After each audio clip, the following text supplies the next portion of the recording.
বর্তমান আমাদের মধ্যে রজব মাস চলতেছে। এই রজব মাসে বিশেষ ফজিলত গত জুমাতে কিছু আলোচনা করেছিলাম। এই জুমাতে এই বিষয়ে আর আলোচনা করব না। আজকের জুমা ইনশাআল্লাহ মিরাজ নিয়ে কিছু আলোচনা করব। মা তৌফিক ইল্লা বিল্লাহ বিমা শিয়াতিল্লাহ। মিরাজের আলোচনা দীর্ঘ আলোচনা। আল্লাহর নবী বিশ্বনবী মুহাম্মদ আরবি সাল্লাল্লাহু আলাইহি ওয়াসাল্লাম বাইতুল্লাহ শরীফ থেকে বাইতুল মুকাদ্দাস যে ভ্রমণটা হয়েছে এটাকে বলা হয় ইসরা। বাইতুল মুকাদ্দাস থেকে প্রথম আসমান, দ্বিতীয় আসমান, তৃতীয়, চতুর্থ, পঞ্চম, ষষ্ঠ, সপ্তম, সিদরাতুল মুনতাহা, আরশে মুআল্লাহ, আল্লাহ পাকের দিদার, এই ভ্রমণকে বলা হয় মেরাজ। এই ভ্রমণকে বলা হয় মেরাজ। আবার ইসরা এবং মেরাজ দুটোকেও মেরাজ বলা হয়। দুইটা ব্যাখ্যা দিলাম। একটা হলো বাইতুল্লাহ শরীফ থেকে মসজিদে হারাম থেকে মসজিদে আকসা পর্যন্ত এই ভ্রমণকে বলা হয় ইসরা। আর ওখান থেকে মসজিদে আকসা থেকে সপ্ত আসমান পাড়ি দিয়ে আল্লাহ পাকের দিদার, জান্নাত, জাহান্নাম সব কিছু ভ্রমণ করে আসা, এটাকে বলা হয় মেরাজ। আবার দুটোটাকে একসঙ্গেও মেরাজ বলি। আমরা বলি যে মেরাজের রাত্র, ঠিক কি না? এই মেরাজটা নিয়ে বিভিন্ন ধরনের কথা আছে। বিজ্ঞানের দৃষ্টিতে বলে মেরাজ তারা মানতে রাজি নয়, কারণ মানুষ কি করিয়া সেই ঊর্ধ্বগামী সফর করে। একটা এক্সাম্পল দিই আপনাদেরকে। যেমন গাছ থেকে যে ফলটা পড়ে, এটা কি নিচের দিকে যায় না উপর দিকে যায়? নিচের দিকে যায়, কারণ তার মধ্যে মাধ্যাকর্ষণ আছে, তার কারণে সে নিচের দিকে চলে যায়। তো মানুষ কি করিয়া সেই মাধ্যাকর্ষণ, মানুষ সেই ঊর্ধ্বজগৎ পাড়ি দেয়। এখান থেকে সূর্য 30 লক্ষ মাইল দূরে, চন্দ্র হলো 2,32,000 মাইল দূরে। এর মধ্যে গ্যালাক্সি আছে, মহাশূন্য আছে। এগুলি পাড়ি দিয়ে মানুষ কি করিয়া ঊর্ধ্বজগতে ভ্রমণ করে। তারা বলে কোনো কায়দায় না, উনি চলেই গেল, আবার সশরীরে জীবিত লোকটা কি করিয়া ফিরে আসে। এই হলো বিজ্ঞানের কথা। কিন্তু আবার আল্লাহ পাক মেরাজ শব্দটা যে আলোচনা করেছেন, এমন একটি শব্দ দিয়ে আলোচনা করেছেন, পৃথিবীর সমস্ত মানুষকে, দুনিয়ার সমস্ত সৃষ্টিকে সম্বোধন করে বলেছেন আমি আল্লাহ হলাম কুদরতওয়ালা, শক্তিওয়ালা। সমস্ত পৃথিবীর সমস্ত মাখলুকের শক্তি যেখানে শেষ, আমার আল্লাহ সুবহানাহু ওয়া তাআলার শক্তি সেখান থেকে শুরু। আপনারা আমরা সবাই সুবহানাল্লাহ বললাম না?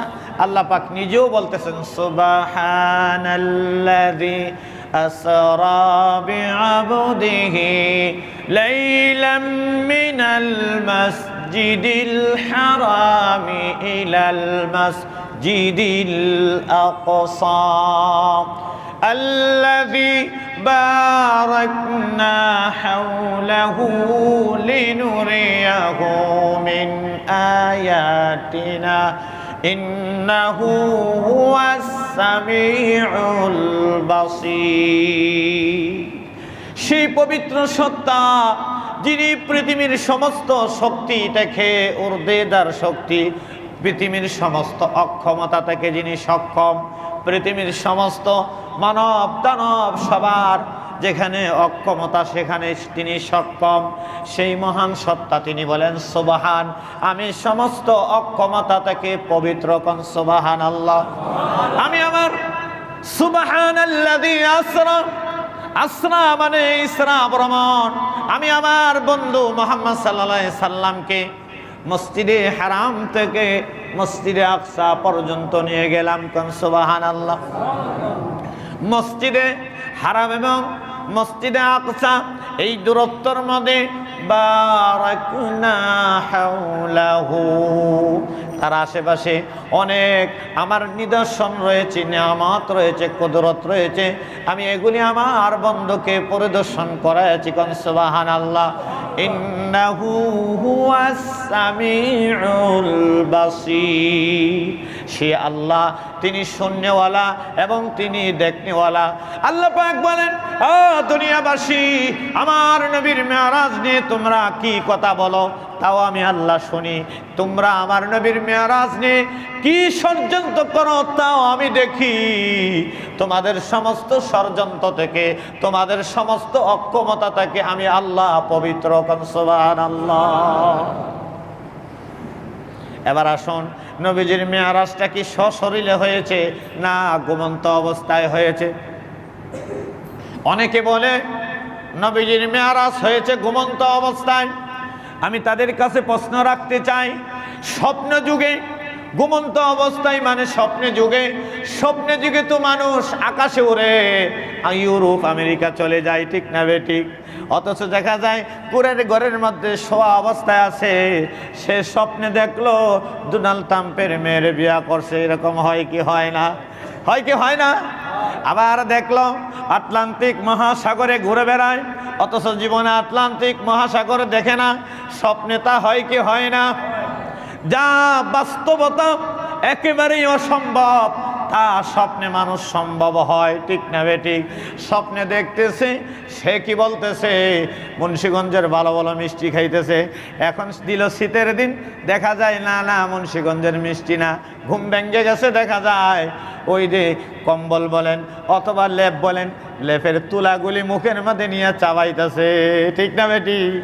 স্বপ্নে দেখছে কি মিষ্টি খাইতেছে, স্বপ্নে দেখছে টাঙ্গাইলের চমচম খাইতেছে, কিন্তু দেখা যায় কম্বল চাবাইতেছে, ঠিক না বেটি? ঠিক কি না? তাহলে মানুষ স্বপ্নে যেটা অনেকটাই, যেটা বাস্তবে অসম্ভব, স্বপ্নে সেটা সম্ভব। তাই কি এটা কি আসল রূপ না? এটা কাল্পনিক। স্বপ্ন মানুষে অনেক কিছুই দেখে, অনেক কিছুই হতে পারে। আমার নবী, আপনার নবীর মেরাজ সশরীরে জাগ্রত অবস্থায় হয়েছে। কোন সুবহানাল্লাহ।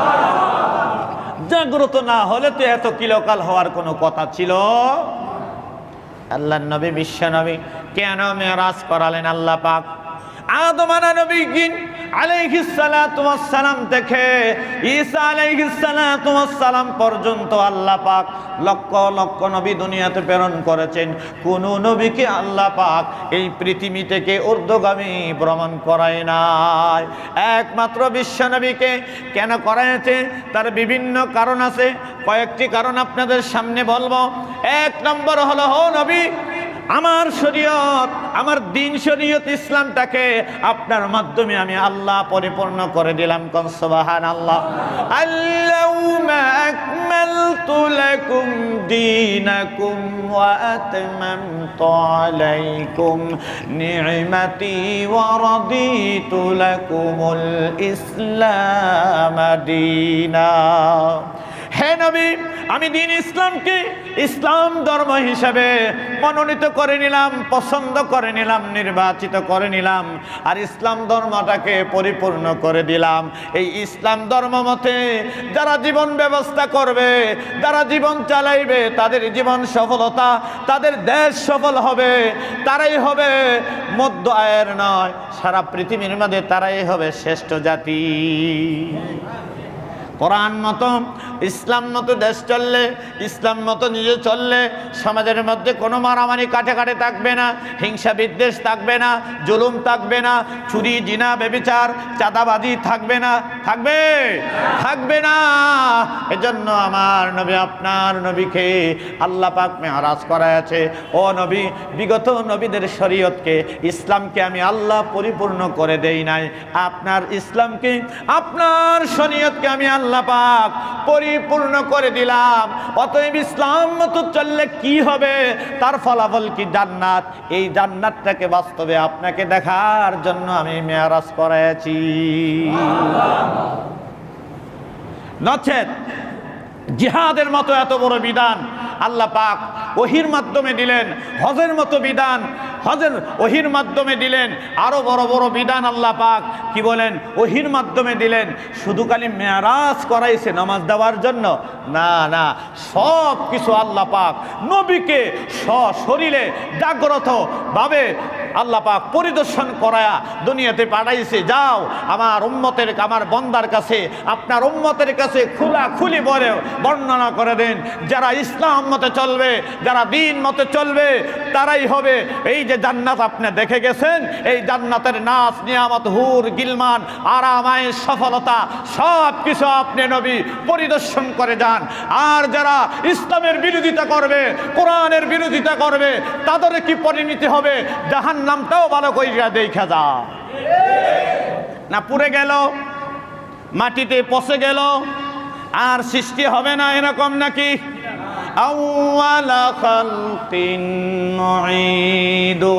আল্লাহ পাক বলেন আমি প্রথমবার থেকে দ্বিতীয়বার সৃষ্টি করা আমি আল্লাহর জন্য আরো সহজ। পালানোর কোনো পথ আছে? এই হলো একটা কারণ। আরেকটি কারণ হলো আল্লাহর নবী যখন দুনিয়াতে আসলেন, এমন এক সময়ের মধ্যে আসলেন যেই সময়টাকে বলা হয় অন্ধকারের যুগ, অশিক্ষিতর যুগ, বর্বরতার যুগ, হিংস্র প্রাণীদের আচরণ মানুষের ভিতরে চলে এসেছিল। মানুষ মানুষকে খুন করত, মানুষ মানুষকে জীবিতভাবে আগুনে পোড়ায় দিত। এত খারাপ একটা যুগ ছিল। দুনিয়ার সমস্ত মানুষ ছিল মূর্তি পূজার মধ্যে, অগ্নি পূজার মধ্যে, আল্লাহকে ভুলে গিয়ে তারা গায়রুল্লাহর পূজায় লেগে গিয়েছিল। আল্লাহ রাব্বুল আলামিন বিশ্বনবী মুহাম্মদ আরবি সাল্লাল্লাহু আলাইহি সাল্লামকে পাঠায়া 40 বছর পরে যখন নবুয়তি দান করলেন, এই লোকগুলি মানুষ নবীজির বিরোধিতা শুরু করলেন। আল্লাহর নবীর চাচা হযরতে আবু তালেব তিনি বাহির দিক সামলাইতেন, ভিতরে যখন নবীজি আসতেন ঘরের ভিতরে উম্মাহাতুল মুমিনিন হযরতে খাদিজা রাদিয়াল্লাহু তাআলা আনহা আল্লাহর নবীকে এমন ভাবে সান্ত্বনা দিতেন, আল্লাহু আকবার, আল্লাহু আকবার। এই খাদিজা এই মেরাজের বছর দুনিয়ার থেকে চলে গেলেন, আল্লাহু আকবার। খাদিজা মেরাজের বছর চলে গেলেন, এমনকি হযরতে আবু তালেব চলে গেলেন। আল্লাহর নবীর কষ্ট নিদারুণ শুরু হয়ে গেল, বাহির দিয়েও কষ্ট, ভিতরে দিয়েও কষ্ট।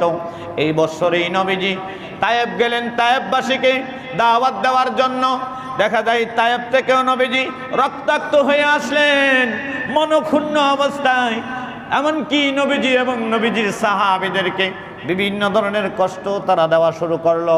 আল্লাহ রাব্বুল আলামিন নবীকে প্রফুল্লতা দেওয়ার জন্য, সান্ত্বনা দেওয়ার জন্য আল্লাহ পাক মেরাজ করালে। এরকম আরো অনেকগুলি কারণ আছে। আল্লাহর নবী বিশ্ব নবী মেরাজটা যে করলেন, কোথায় থেকে করলেন? এক রাওয়ায়াতে আসছে বাইতুল্লাহর মধ্যে তিনি ঘুমেছিলেন, কিন্তু প্রসিদ্ধ রাওয়ায়াত হলো হুজুরের চাচাতো বোন হযরতে উম্মে হানি রাদিয়াল্লাহু তাআলা আনহার গড়, তিনার গড় এবং বাইতুল্লাহ একেবারে কাছাকাছি ছিলেন। তিনি ওখানে আরাম অবস্থায় ছিলেন। দুই ফেরেশতা হযরতে জিবরিল আমিন এবং ইসরাফিল আলাইহিস সালাম, দুই ফেরেশতা এসে নবীজিকে প্রথম দিন সালাম করলেন। নবীজি ঘুমন্ত অবস্থায় একজন আরেকজনকে প্রশ্ন করে, উনিকে বলে উনি হলে সাইয়্যিদুল আম্বিয়া, নবীদের নবী মুহাম্মদুর রাসূলুল্লাহ সাল্লাল্লাহু আলাইহি ওয়াসাল্লাম। এই কথা বলে প্রথম দিন চলে গেলেন। দ্বিতীয় দিন আসলেন, আবার একজন আরেকজনকে প্রশ্ন করে উনিকে প্রথম দিনের মতো জবাব দিলেন। এভাবে 2 দিন আসলেন। তৃতীয় দিন আবার যখন আসলেন, হযরতে জিবরিল আমিন আয়েশা নবীকে সালাম দিলেন, আসসালাতু ওয়াসসালামু আলাইকা ইয়া রাসূলুল্লাহ, আসসালাতু ওয়াসসালামু আলাইকা ইয়া হাবিবাল্লাহ। আল্লাহর নবী ঘুম থেকে উঠলেন, ঘুম থেকে ওঠার পর তিনাকে বাইতুল্লাহ নিয়ে আসলেন। হাজী সাহেবরা যারা গেছেন দেখেছেন কি বলে মাকামে ইব্রাহিমের সন্নিকটে হলো জমজম কূপ। সুবহানাল্লাহ। আল্লাহর নবীকে জমজম কূপের কাছে নিয়ে আসলেন, নিয়ে এসে আল্লাহর নবীকে শোয়াইলেন। শোয়াইয়া তিনার গলা থেকে নিয়ে নাভি পর্যন্ত পুরাটা বুকটাকে ফাড়লেন, যেটাকে বলা হয় ওপেন সার্জারি। আল্লাহর নবীর শরীরের মধ্যে অস্ত্রোপচার। আল্লাহর নবীকে অপারেশন করলেন, যেটাকে কিতাবের ভাষায় বলা হয় সিনা শাক। আল্লাহর নবীর প্রসিদ্ধ হলো 4 বার সিনা শাক হয়েছে, কিন্তু কিতাবের মধ্যে 10 বার লেখা হয়েছে 10 বার তিনাকে সিনা শাক করাইছে। প্রথমবার হযরতে হালিমাতুস সাদিয়ার বাড়িতে, আল্লাহু আকবার, নবুয়ত। আবার যখন তিনি যৌবনে পদার্পণ হলেন তখন আল্লাহ পাক সিনা শাক করালেন। নবুয়তির পূর্বে, মেরাজে যাওয়ার পূর্বে, এই হলো প্রসিদ্ধ 4 বার। আরো 6 বারের কথা উল্লেখ আছে। আল্লাহর নবীকে জমজম কূপের পাশে শুমাইয়া নবীজির ভিতর থেকে সব কিছু বের করলেন। সুম্মা গুসিলাল বাতান বিমা ইজ জমজম, জমজমের পানি দিয়া সব কিছু ধুয়ে দিলেন। কোন সুবহানাল্লাহ। সুম্মা উতিতু বিতাসতিম মিন যাহাবিন সুম্মা মামলুয়ান ওয়া হিকমাতান ওয়া ঈমানান, অতঃপর স্বর্ণের একটা ট্রাই নিয়ে আসলেন জিবরিল আমিন জান্নাত থেকে। ওই ট্রাইয়ের মধ্যে ঈমান এবং হিকমতে ভরপুর ছিল। কোন সুবহানাল্লাহ। আল্লাহর নবীকে অপারেশন কইরা তারপরে ঈমান এবং হিকমত দিয়ে পুরাটা ভরপুর করে দিলেন। কোন সুবহানাল্লাহ। তারপরে নবীজির আবার পুনরায় ভালো হয়ে গেলেন। কোনো চিহ্ন নাই, কোনো আলামত নাই, সেলাইয়ের প্রয়োজন হয় নাই, মেডিসিনের প্রয়োজন হয় নাই। এখন বিজ্ঞানের যুগ, আধুনিক যুগ, সেলাইয়ের বলে প্রয়োজন হয় না। একটি কষ আছে, মেডিসিন আছে, দিলে বলি কি জোড়া লাইগা যায়। কিন্তু আমার নবী, আপনার নবী, রক্ত বের হয় নাই, আল্লাহু আকবার, ব্যথাও পায় নাই, তিনাকে বেহুশ করারও কোনো প্রয়োজন হয় নাই। এমনকি সেনাসাক করতেছে, অপারেশন করতেছে, আবার কথাও বলতেছে। কোন সুবহানাল্লাহ, আল্লাহু আকবার। আল্লাহর নবী, বিশ্ব নবী, ঈমান হিকমত দিয়ে ভরপুর করে দিলেন। তারপরে নবীজি ওযু করলেন। ওযু যে করেছেন, মেরাজ কইরা আয়েশা দেখে ওযুর পানিটা এখনো গড়ায়া বের হচ্ছে, চলে যাচ্ছে। কোন সুবহানাল্লাহ। আপনি আমি গ্রামের বাড়িতে যখন বদনা দিয়া জগ দিয়া ওযু করি খোলা ময়দানে, ওযু করার সাথে সাথে দেখি পানি মাটি খেয়ে ফেলছে, ঠিক না বেঠিক?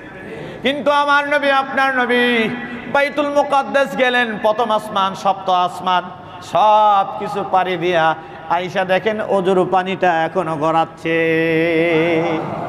উম্মে হানির ঘর থেকে যে বের হলেন, বের হওয়ার সময় আপনারা দরজা বন্ধ করেন কি করেন না? নবীজি দরজা বন্ধ করতে শিকল দিয়া, শিকল চিনেননি? শিকল দিয়া নবীজি আয়েশা দেখে শিকলটা এখনো নড়াচড়া করতেছে। কোন সুবহানাল্লাহ। আল্লাহ নিজেই বলতেছেন সুবহান, আল্লাহু আকবার। এটার একটা এক্সাম্পল দিই, তাহলে সহজে বুঝবেন। আমাদের দেশে যখন বাহির থেকে কোনো অতিথি আসে, ভিন্ন দেশের যে কোনো রাষ্ট্রপ্রধান আসে অথবা রাষ্ট্রপতি আসে, তখন বাংলাদেশের অথবা ঢাকা শহরের এয়ারপোর্ট থেকে গণভবন অথবা বঙ্গভবন পর্যন্ত রাস্তা পুরাটাই ক্লিয়ার থেকে কোনো যানবাহন চলতে দেয় না, ঠিক না বেঠিক? ঘোষণা দেওয়া হয় এই রোডে ওইটা থেকে ওইটা পর্যন্ত কোনো গাড়ি ঘোড়া, কোনো কিছু রিক্সা, ভ্যান, কোনো কিছু চলা যাবে না, ঠিক না বেঠিক? আল্লাহর নবী, বিশ্ব নবী, যার মর্যাদা সম্মান আল্লাহর পরে আল্লাহ রাব্বুল আলামিন তামাম পৃথিবীকে অর্ডার করে দিলেন। আল্লাহু আকবার। ইসরাফিলকে বলে দিলেন, মিকাইলকে বলে দিলেন, ও মিকাইল, তামাম পৃথিবীর মধ্যে আওয়াজ শুনিয়ে দাও, সূর্য যেখানে আছে এখানে যেন দাঁড়ায় থাকে, চন্দ্র যেখানে আছে সেখানে যেন দাঁড়ায় থাকে। আল্লাহু আকবার। রাত্রি যে অবস্থায় আছি রাত্রিটা যেন এই অবস্থায় থাকে। আল্লাহু আকবার। সমস্ত পশু পাখি, সমস্ত জীব জন্তু সব কিছু আপন আপন অবস্থায় যেন অবস্থান থাকে। কারণ কি? আমার নবী বিশ্ব নবীকে আমি আমার বাড়িতে দাওয়াত করেছি। তার সম্মান মর্যাদা কতক্ষণ! সুবহানাল্লাহ। হুজুর 27 বছরের ঊর্ধ্বে সফর হয়েছে, কিন্তু আয়েশা দেখে ওজুর পানিটা এখনো গড়ায়া যাচ্ছে। দরজাটাতে লাগাইছে শিকল দিয়া, জিঞ্জির দিয়া, জিঞ্জিরটা এখনো নড়াচড়া করতেছে। অনেক হাজি সাহেবরা জিঞ্জির দেখছেন, ঠিক কিনা? আল্লাহু আকবার।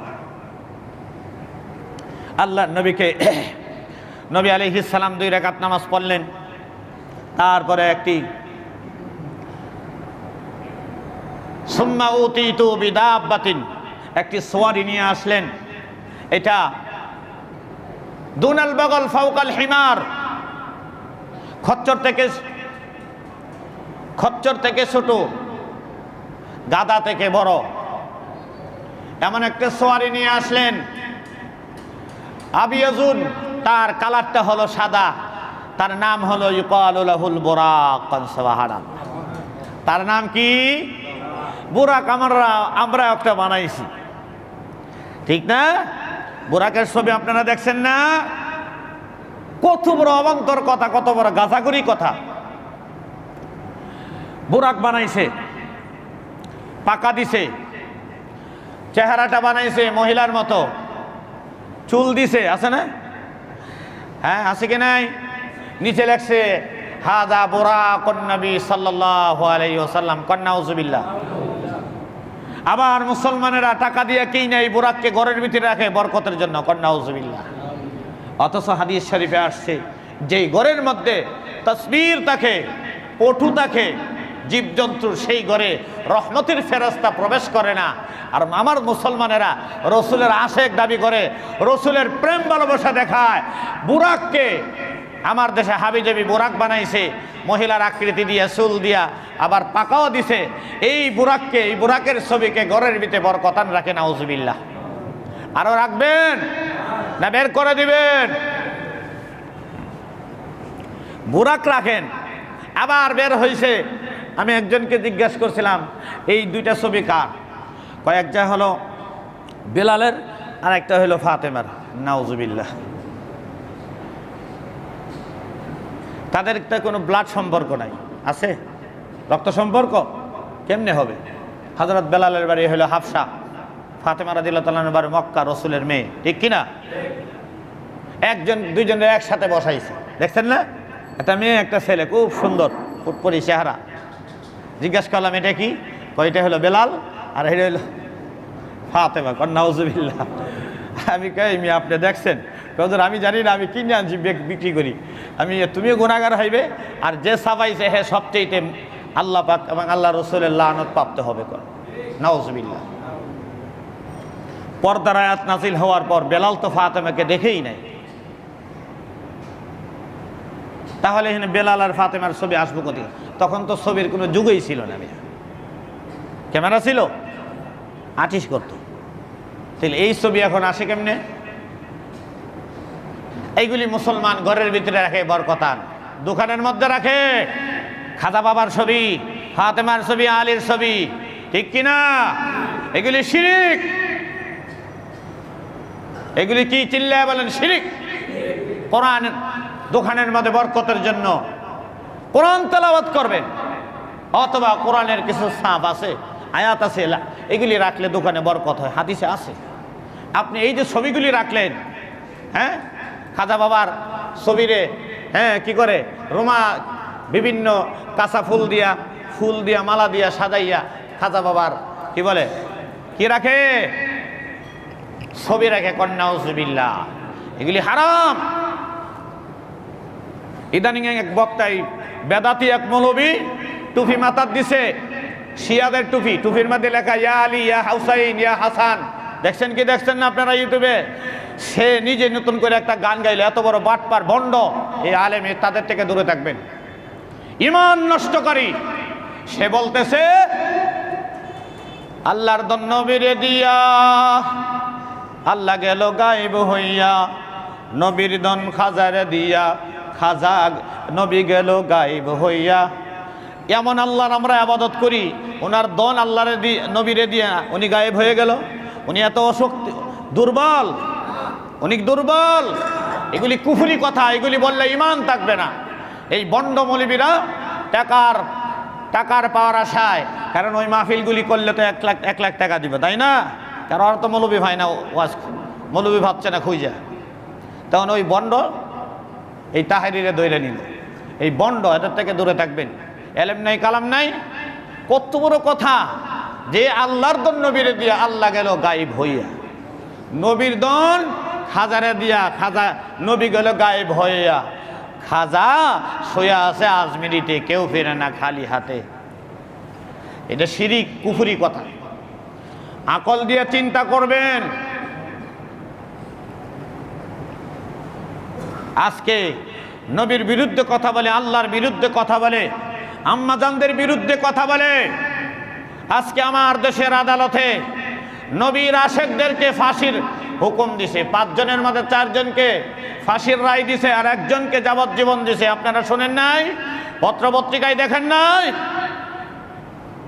আমার দেশের ওলামায়ে কেরাম, মুফতিয়ানে কেরাম ফতোয়া দিছে, যেই জজ ফাইসাল রায় দিছে এই জজের ঈমান নাই। যেই পুলিশরা তারে গ্রেফতার করছে এটির ঈমান নাই। এটির বউ তালাক, এটি নতুন করে কালমা পড়তে হইবে, বেয়া ধরাইতে। মনে রাখবেন, নবীর আশেকদের, ব্লগারদেরকে হত্যা করছে, তাদেরকে গ্রেফতার করে ফাঁসি দিছে, ফাঁসির রায় দিছে। ঠিক কিনা? এই আসমান জমিন লৌহ কলম আল্লাহর নবীর উসিলায় সৃষ্টি হয়েছে। আল্লাহ সৃষ্টি করেছে যে আল্লাহকে গালি দিবে, নবীকে গালি দিবে, এই পৃথিবীতে বসবাস করার অধিকার রাখে না। ওয়া মা আরসালনাকা ইল্লা রাহমাতাল লিল আলামিন। এই আয়াতের তাফসীরে লিখেছে পৃথিবীর যত জড় পদার্থ আছে সবগুলির রূহ আছে, সবগুলির রূহই হলো নবীর রহমত। দেখেন তাফসীর খুইলা, আল্লাহ বলেন আলহামদুলিল্লাহি রাব্বিল আলামিন, আমি হলাম সমগ্র জাহানের পালনকর্তা, আর আমার বন্ধু হলো সমগ্র জাহানের রহমত। রহমত ছাড়া কেউ বাঁচতে পারবে না।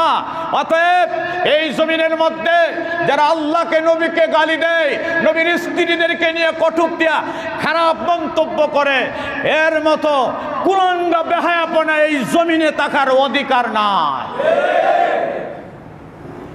তোমরা বলবাই বাক স্বাধীনতা, তাহলে তখন বাক স্বাধীনতা গেলে কোথায়? আমার নবীর বিরুদ্ধে যখন কথা বলে, আপনার পিতার বিরুদ্ধে কথা বললে আপনি আইনগত ব্যবস্থা নেন, তাহলে আপনার পিতা থেকে যার সম্মান বেশি, বিশ্বনবী মুহাম্মদ সাল্লাল্লাহু আলাইহি সাল্লাম, তিনার বিরুদ্ধে কথা বলে, তখন কেন আইনগত ব্যবস্থা নেন না? ঠিক না বেটি? আমার ইমানের দাবি যেমন, আপনার ইমানের দাবি তেমন। ঠিক না বেঠিক? আমার দেশের প্রধানমন্ত্রী থেকে, রাষ্ট্রপতি থেকে ধরে, প্রধান বিচারপতিকে ধরে, প্রধান সেনাপতি থেকে ধরে, সকলের ইমানের এক দাবি না ভিন্ন দাবি।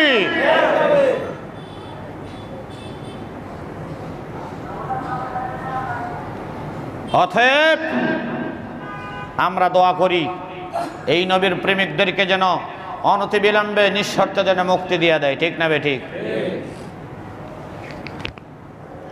না হলে আমার দেশের উলামায়ে কেরাম যা ফায়সালা নিবে, আপনারা এক আছেন কিনা? এক থাকবেন তো? মাশাআল্লাহ। মৃত্যু তো হবে। রসুলের মহব্বত নিয়ে কবরে যাইতে পারলে মিয়া নামাজ পড়ছেন কয় রাকাত, এইটা জিগাইতো না, বিনা হিসেবে বেহেশত। মনে রাখবেন, শাহাদাতের মওত কেবলমাত্র একটা সেতু জান্নাতে যাওয়া। মৃত্যু একটা সেতু। নামাজ পড়ছেন, জাকাত দিয়েছেন, হজ করছেন, মৌলানা সাহেব হয়েছেন, মুফতি সাহেব হয়েছেন, পীর সাহেব হয়েছেন, লক্ষ লক্ষ মুরিদ, কিয়ামতের ময়দানে জিজ্ঞাসা করবো কি করবো না? কিন্তু শাহাদাতের মওত নিয়ে মৃত্যু হবেন, জিজ্ঞাসা করবো না। আমার আল্লাহ আপনাকে সালাম দিব, আল্লাহ সালাম দিব, আমার বন্ধুরে জান্নাতে পৌঁছায় দাও। কোনটা চান? হিসাব দিয়ে যাবেন না সালাম নিয়ে যাবেন? নামাজ পড়ছেন যে গ্যারান্টি আছে কবুল হবে? দান করছেন যে গ্যারান্টি আছে কবুল হবে? যাকাত দিছেন যে, হজ করছেন যে, গ্যারান্টি আছে কবুল হবে। কিন্তু শাহাদাতের মওতের এত ফজিলত, মৃত্যুর সাথে সাথে জীবনের সমস্ত গুনাহ মাফ। নবীর এক সাহাবী এক ওয়াক্ত নামাজও পড়ে নাই, একবার সুবহানাল্লাহ বলে নাই, কোরআনের একটা আয়াতও পড়ে নাই, জান্নাতি। কেমনে? যুদ্ধের ময়দানে গেছে রাসূল, ওই লোকটা ছিল কাফেরের পক্ষে, কাফেরদের পক্ষে অস্ত্র নিয়ে আসছে, কপাল ভালো, কপাল কি? হঠাৎ করে সে ওই দল থেকে এই দলে আইছে, কয় মুহাম্মদ সাল্লাল্লাহু আলাইহি সাল্লাম আমি আপনার দলে আসব, লাভ কি? কি বলে লাভ কি? আওয়ামী লীগ করেন, বিএনপি করেন, মিয়া দল ক্ষমতায় গেলে তখন কয় আমি অমুক দল করি, সুবিধাবাদী জিন্দাবাদী, ঠিক কিনা? সাহাবী কয় আমার লাভ কি? ওই দলের মধ্যে আমার মাতা পিতা আছে, আত্মীয় স্বজন আছে, বাড়িঘর আছে, সব আছে, এই দলে মানে সব ফালে, সব ছেড়ে দেওয়া, তাহলে আপনার সাথে আসলে আমার লাভ কি? আল্লাহর নবী বলে, এ রাকাল শুনে রাখো, তুমি আর রাকাল থাকবে না, তোমার নাম হবে সাহাবা। তোমাকে এই বুকের মধ্যে আমি জড়ায় নিব, সুবহানাল্লাহ। আমার সাহাবীদের যে সম্মান, তোমার সেই সম্মান, তোমার জীবনের সমস্ত গুনাহ মাফ। বলে হুজুর আর দিদি নাই, কালমা পড়ায়া দেন।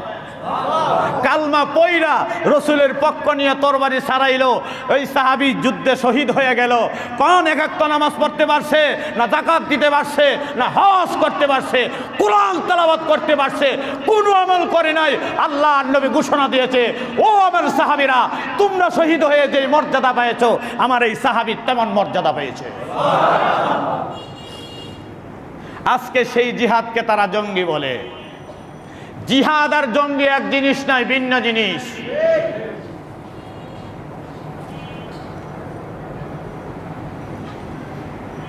তোমরা যে একদল লাগে আর একদল মারামারি করো, এটা কোন আইন ফাইলা? এটা কি দেশের সংবিধানে আছে? বিরোধী দল কোনো মিটিং মিছিল করতে পারবে না, এদের উপর হামলা মামলা, এদেরকে মারো, ফোরাও, জ্বালাও, এটা কই ফাইলাই তোমরা? এটা কি ওমান কাতালান নাসা জামিয়া হয় না? একজন মানুষকে হত্যা করা মানে ফিরা পৃথিবীকে হত্যা করা। তখনই আয়াত কোথায় যায়? ও নিজের গায়ে পড়লে 100-100, হ্যাঁ, পরের গায়ে পড়লে কোনো সমস্যা নাই। তুমিও মরবে, আমিও মরব, তুমিও ময়দানে হাসরে আল্লাহ পাকের কাঠগড়ায় দাঁড়াইবে, আমিও দাঁড়াইব, ঠিক না ঠিক? বাকি আমি দাঁড়াইব সম্মানের মুকুট নিয়া, আর তুমি দাঁড়াইবে জাহান্নামের আসামি হইয়া, ঠিক না ঠিক? খালি মজার মজার ওয়াজ শুনতে রাজি আছি না? হুজুর সুবহানাল্লাহ বললে আসমান জমিন ভরিয়ে যাবো গা, এই আমল করলে বেহেশতে যাইবো গা। আরে মিয়া, বেহেশতে কে করে? নানার বাড়ি পাইছেন নাকি? সাহাবায়ে কেরাম শহীদ হইছে কেন? আল্লাহর নবী উহুদের প্রান্তরে মাথা দিয়া লোহার পেরাক দুখছে, বেহুশ হয়ে পড়ে গেছে, রক্ত রঞ্জিত হয়ে গেছে। যেই নবীর শরীরের মধ্যে মশা মাছি বসা হারাম ছিল মিয়া। পৃথিবীর কোনো রাষ্ট্রপতি নয়, পৃথিবীর কোনো প্রধানমন্ত্রী নয় যার উপর মশা মাছি বড়া হারাম ছিল, ঠিক না ঠিক? যাকে পৃথিবীর বাদশা বানাইছিল, সমস্ত পশু পাখির বাসা যিনি বুঝতে, পয়গম্বর সুলাইমান, তিনারও আল্লাহ এত ফেসিলিটি দেয় নাই, ঠিক না ঠিক? আমার নবী এই প্রখর রৌদ্র দিয়ে হাঁটবে, আল্লাহ পাক বলে আমার বন্ধুর গায়ে সূর্যের কিরণ লাগবে, এটা আমি পছন্দ করি না। একটা মেঘমালা ছায়া স্বরূপ তিনার মাথার উপর দিয়ে ঘুরত।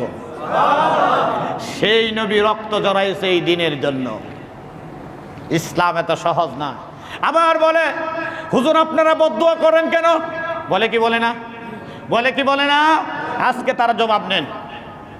আল্লাহর নবী বলেছেন, আল উলামা ওয়ারাসাতুল আম্বিয়া, উলামায়ে কেরাম হলো সমস্ত নবীদের ওয়ারিস। আমার নবী নাই শুধু, আল উলামা ওয়ারাসাতুল আম্বিয়া বলছে। নবীর বহু বচন আম্বিয়া। আবার এখানে আলিফ লাম দিছে, এর দ্বারাতে জমিয়ত বুঝাইছে, ব্যাপকতা। সমস্ত নবী আদম আলাইহিস সালাম থেকে নবী বিশ্ব নবী পর্যন্ত সমস্ত নবীর ওয়ারিস। তাহলে সমস্ত নবীর যদি ওয়ারিস নবীরা উলামায়ে কেরাম হয়ে থাকে, নূহ আলাইহিস সালাম যখন তিনার কওমকে দাওয়াত দিলেন, কওমরা তিনার উপর চড়ে বসলো, তিনাকে জুলুম করলো, নির্যাতন করলো, তখন তিনি বদদুয়া দিছেন কি দিছে না? তাহলে এখনের যুগে আলেমরা বদদুয়া দিব কি দিব না? যখন তাদের উপর চড়ে বসবেন তখন বদদুয়া আসবে, ঠিক না বে ঠিক? আবার জাকারিয়া আলাইহিস সালামকে হত্যা করার জন্য সন্ত্রাসীরা হামলা করছে, উনি দৌড় দিছে কি দিছে না? অতএব বদদোয়া আসতে পারে, দোয়া আসতে পারে।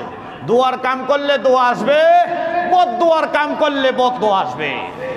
আল্লাহর নবীর সাথে আবু লাহাবের ছেলে উতাইবা বেয়াদবি করেছিল। আল্লাহর নবী বলেছিল, আল্লাহ তোমার কুকুরদের মধ্যে থেকে একটা কুকুর হের জন্য ঠিক করো। কাম সারা। নবীর সাথে বেয়াদবি করছে, নবীর মাইয়া বিয়া দিছে, মেয়ে বিবাহ দিছে, নবীর সামনে এসে তালাক দিছে। আল্লাহর নবীর মনে কষ্ট লাগছে নাকি? লাগবে কি লাগবে না? আপনার মেয়েকে যদি আপনার জামাতা এসে সরাসরি বাহাদুরি দেখায় যদি তালাক দেয়, আপনাদের যদি কটু কথা বলে, তখন আর দুঃখ আর পৃথিবীতে রাখার কোনো জায়গা আছে?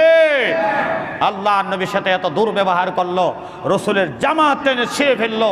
নবীজি রহমতের নবী আর ঠিক রাখতে পারছে না, খালি বলছে, আল্লাহ এর জন্য তুমি একটা কুকুর নির্বাচিত করো। কাম সারা। সিরিয়া থেকে ব্যবসা করে যখন আসে, 50 জন যুবক নিয়ে রওনা দিছে। রাত্র হয়ে গেছে, এক পাহাড়ের পাশে তাবু গাড়ছে। তাবু গাড়ার পর বন্ধু বান্ধবরা বৈশা গল্প করে, হঠাৎ করে উতাইবা তাকায় দেখে যে পাহাড় থেকে একটা বাঘ হের দিকে তাকাইছে। হের তো ভিতরে ভূমিকম্প শুরু হয়ে গেছে। ব্যাপার কি? এই বাঘটা আমার দিকে তাকাইলো। এই বন্ধুরা, না মোহাম্মদের দোয়া আমার কবুল হয়ে গেছে। আমার তো বিশ্বাস মোহাম্মদের কথা কোনো তোমায় মিথ্যা হয় না। কারণ সাল্লাল্লাহু আলাইহি সাল্লাম 50 জন বন্ধু বলে, আমাদের প্রাণের বিনিময়ে আপনাকে হেফাজত করব, আল্লাহ যারে ধ্বংস করব, দুনিয়ার সমস্ত শক্তি মিলা পারবে? কিসের মিয়া নিরাপত্তা? নিরাপত্তার লোকেরা তোমার টুস করে দিব, আল্লাহ যদি ঘুরাই দেয়। ঠিক না বে ঠিক? রাত্রিবেলা ঘুমাইছে, সমস্ত মাল সামান সুন্দর করে রাইখা বছরে অক্কারে উপরে রাখছে, সবাই চতুর্দিক দিয়ে ঘুমাইছে। বাঘের সিস্টেম হলো প্রথম যারে ভাই হেরে আক্রমণ করে, কিন্তু ওই বাঘ তো আক্রমণ করার জন্য আসে নবীর দুশ্মনকে। রাত্রে সবাই ঘুম, ক্লান্ত শরীর, বোঝেন না? ক্লান্ত শরীর, কি যে ঘুম চাপছে। বাঘ নাক দিয়ে শুনতে শুনতে উপরে গিয়া দে বস মিস্টার উপরে গার মটকায় দিয়ে চলে গেছে। অতএব নবীরা ওয়ারেসদের সাথে বেয়াদবি করবেন, বেশি দিন যাবে না, দুনিয়ার মধ্যেও ফলাফল হবে, পরকালে তো আবু জাহেল উতবা সাহেবের সাথে আছে ঠিকানা। ঠিক না বে ঠিক? আর নবীর বন্ধু, নবীর ওয়ারেস আলেমুল আমাদের সাথে যারা থাকবেন, রসুলের সাথে, ওমরের সাথে, আবু বকর সিদ্দিকদের সাথে জান্নাত পাবেন। ঠিক না বে ঠিক? আবার আল্লাহর নবী, মনে আছে নি মেরাজের কথা? আল্লাহর নবী 2 রাকাত নামাজ পড়ার পর যখন বসলেন, বুরাক নামে সোয়ারি নিয়ে আসলেন। বুরাকের উপর উঠবে, বুরাকটাকে জান্নাত থেকে সুসজ্জিত করে নিয়ে আসছে। কোন সুবহানাল্লাহ। বুরাক নড়াচড়া করে, কান্নাকাটি করে। জিবরিল আমিন ডাক দেয়া বলে, বুরাক তোমার জন্মের পর থেকে এত উত্তম সোয়ারি তোমার পিঠের উপর আরোহণ করে নাই, তিনি কে তুমি চিননি? যার সম্মান মর্যাদা স্বয়ং আল্লাহ পাকের পরে। হে বুরাক, তুমি থামো, তোমার কান্না বন্ধ করো। বুরাক স্থির হয়েছে, কান্না থামে না। বলে যে নবীজি ডাক দিয়ে বলে, বুরাক রে তুমি কেন কাঁদো? বলে, হুজুর আপনার কাছে আমার একটি আবদার, মেহেরবানি করে আমার আবদারটুকু রক্ষা করবেন। নবীজি বলে, তোমার আবদারটা কি বলো না? বলে যে নবীজি, কিয়ামতের ময়দানে 50,000 বছরের দিনে আপনি একবার ছুটাছুটি করে উম্মতের মায়ায় ফুলসেরাতের ঘাটে যাবেন। না জানি আমার উম্মত ফুলসেরাতের ঘাটে ধরা পড়ছে কিনা। আবার কখনো দৌড় দিয়ে যাবেন মিজানের পাল্লায়। মিজানের পাল্লায় আমার উম্মত কি ধরা পড়ে গিয়েছে কিনা। নেকির পাল্লা হালকা হয়ে গেছে, গুনার পাল্লা ভারী হয়ে গেছে। ফেরেশতারা হাত পাও বাইদা জাহান্নামীকে খুযুহু ফাগুল্লু সুম্মাল জাহিমা সাল্লু, হাত পাও শিকল দিয়া কষায় বাইদা হেসরায় যখন নিবে, নবীজি বলবে ফেরেশতারা দাঁড়া দাঁড়া, বলবে নবীজি আপনার উম্মতকে ওজন দেওয়া হয়েছে তার আমলের কোটা একেবারে 0 পয়েন্ট, কিন্তু বদ আমল এত কম, বদ আমল এত বেশি, কিন্তু নেকের পাল্লা একেবারে কম। আল্লাহর নবী বলবেন না না, আমার সামনে তোমরা আবার ওজন দাও, কোন সুবহানাল্লাহ। আল্লাহ পাক সেদিন ঘোষণা দিবেন, ও আমার বন্ধু, আপনি যা মনোবাসনা আছে আমি আল্লাহ সব পুরা করে দিব, আপনার সমস্ত আবদার আমি আল্লাহ আজকে পুরা করে দিব, আজকে আপনাকে কষ্ট দিব না, আজকে আপনাকে আমি নারাজ করব না, আপনাকে আমি পরিপূর্ণ খুশি করে দিব, কোন সুবহানাল্লাহ।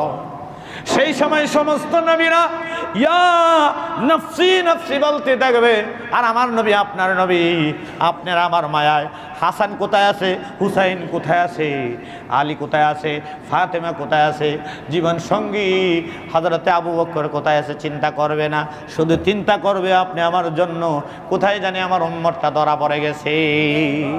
আল্লাহর নবী মিজানের পাল্লায় গিয়ে বলবে আবার ওজন দাও, ওজন দিয়ে দেখবে পুনরায় প্রথমবারের মতো বদির পাল্লা, গুনার পাল্লা একেবারে ভারী হয়ে গেছে, আমলের পাল্লা, নেক আমলের পাল্লা একেবারে শূন্য। আল্লাহ নবী তখন পকেট থেকে একটা টুকরা দিবে যার মধ্যে কালমা লেখা থাকবে, লা ইলাহা ইল্লাল্লাহু মুহাম্মাদুর রাসূলুল্লাহ। এই কাগজটা আপনার কি বলে নেক আমলের পাল্লায় রাখার সাথে সাথে ভারী হয়ে যাবে, সুবহানাল্লাহ। এই কালমার কত ওজন, 7 আসমান 7 জমিন যদি এক পাল্লায় দেওয়া হয়, আর কালমাটা এক পাল্লায় দেওয়া হলে কালমার পাল্লা ভারী হয়ে যাবে। আল্লাহর নবী মিজানের পাল্লা থেকে আবার দৌড় দিবেন, কি জানি আমার উম্মত জাহান্নামে চলে যাচ্ছে কিনা, ফেরেশতারা জাহান্নামে ফেলে দিচ্ছে কিনা। জাহান্নামের গেইটে গিয়া দারোয়ানকে বলবে, ও মালিক ফেরেশতা সাবধান, আমি নবীর পারমিশন ছাড়া কোনো উম্মতকে জাহান্নামে নিক্ষেপ করবে না। বুরাক বলে নবীজি তখন তো একটা সোয়ারির প্রয়োজন হবে কি হবে না? তখন আমার আবদার, আমার মতো বুরাক তো আল্লাহ জান্নাতে আপনার উম্মতের জন্য আল্লাহ তৈরি করছে, কিন্তু আমি বুরাককে সেই দিন আপনার সাথে রাখবে।